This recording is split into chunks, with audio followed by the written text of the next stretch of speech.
আঘাতজনিত কারণে বা কোনো স্পোর্টস ইনজুরি কারণে যদি লিগামেন্ট ইনজুরি হয় তাহলে এটি কতদিনের মধ্যে ভালো হতে পারে বা আদৌ ভালো হবে কিনা আজকের ভিডিওটি আমরা এই বিষয়টি নিয়ে সাজিয়েছি। দেখুন, আমাদের দেহে লিগামেন্ট খুব ইম্পর্টেন্ট একটা স্ট্রাকচার। আমাদের প্রতিটা জয়েন্টের আশেপাশে কিন্তু লিগামেন্ট আছে এবং লিগামেন্টগুলো হলো অনেকটা পিলারের মতো, অর্থাৎ একটা ছাদকে যেমন একটা পিলার ধরে রাখে, লিগামেন্টগুলো আমাদের যে জয়েন্টগুলো আছে সেগুলোকে ধরে রাখে। সো কোনো কারণে যদি লিগামেন্ট ইনজুরি হয় তাহলে জয়েন্ট কিন্তু আর ফাংশনিং থাকে না, অর্থাৎ জয়েন্ট তার কাজটি আর করতে পারে না। তো এখন লিগামেন্ট ইনজুরি যদি হয়ে যায়, লিগামেন্ট ইনজুরি হওয়া মানে যে কোনো কারণেই হতে পারে, তাহলে এটি কি পুরোপুরি ভালো হয় বা এটি ভালো হতে কি পরিমাণ সময় লাগে?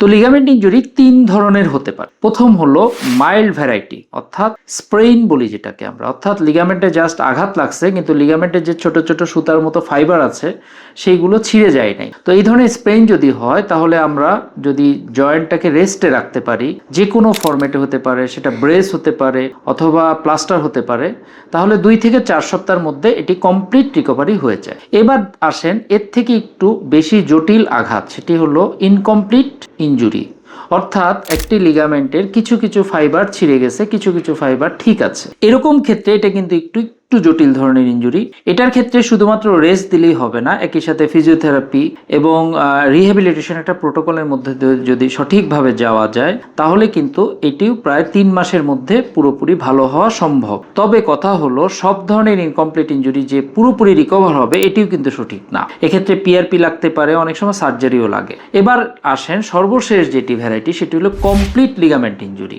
দেখুন, একটি দড়ি যদি পুরোপুরি ছিঁড়ে যায় তাহলে একা একা কি দুইটা এসে মিলবে? কখনোই মিলবে না। তো কমপ্লিট ইনজুরি কখনোই একা একা হিল হয় না, এটি সার্জারি লাগে বা অন্য কোনো প্রসিডিউরের মাধ্যমে লিগামেন্টটা জোড়া লাগাতে হয়। তো লিগামেন্ট ইনজুরিতে সবচেয়ে বেশি কমনলি যে ভুলটা হয়, যে রোগীরা নিজের চিকিৎসা নিজেরাই করা শুরু করে। তারা আর্লি ওয়েট বেয়ার করে, অনেক সময় নিজেরাই ফিজিওথেরাপি স্টার্ট করে। এতে লিগামেন্ট ইনজুরিতে আরও বেশি ক্ষতি হয়। সো লিগামেন্ট ইনজুরি যদি সাসপেক্টেড হয় বা প্রমাণিত হয়ে যায়, অবশ্যই আপনি লিগামেন্ট ইনজুরি একজন বিশেষজ্ঞ অর্থোপেডিক সার্জনের পরামর্শ নেবেন।